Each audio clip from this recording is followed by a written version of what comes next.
Samantha laughed and hugged him. My Uncle Ezra moved west when I was a child. I vaguely remember him as having a long beard and carrying me around on his shoulders. We exchanged letters every Christmas.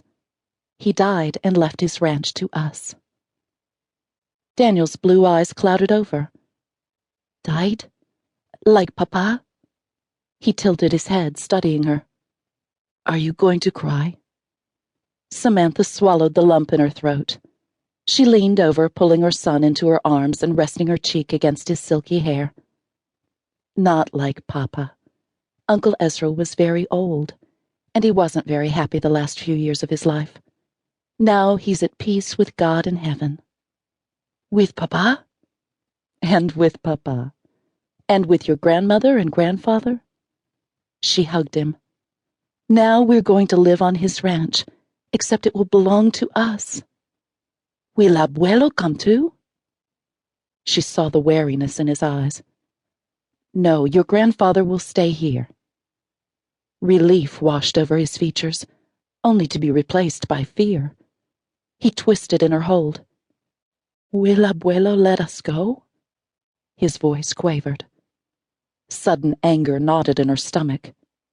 It's not for your grandfather to say. We're going. Once again, she'd be butting heads with that domineering old man.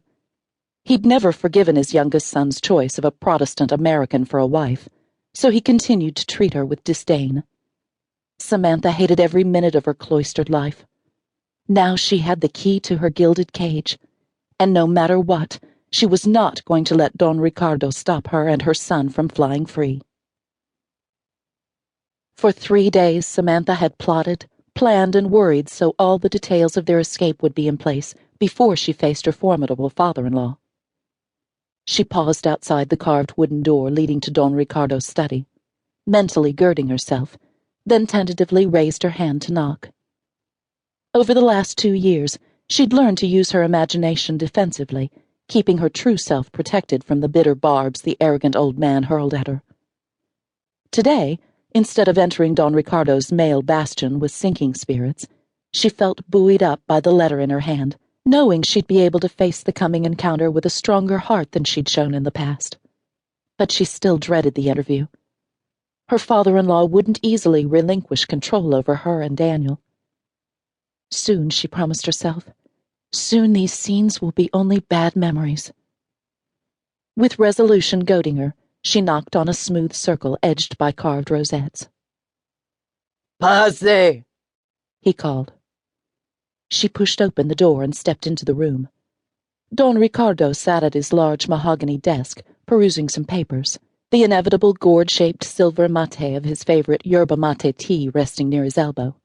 Samantha had never acquired a taste for the bitter Argentinian beverage, especially when passed around in a communal mate and sipped through a tube-like bombilla.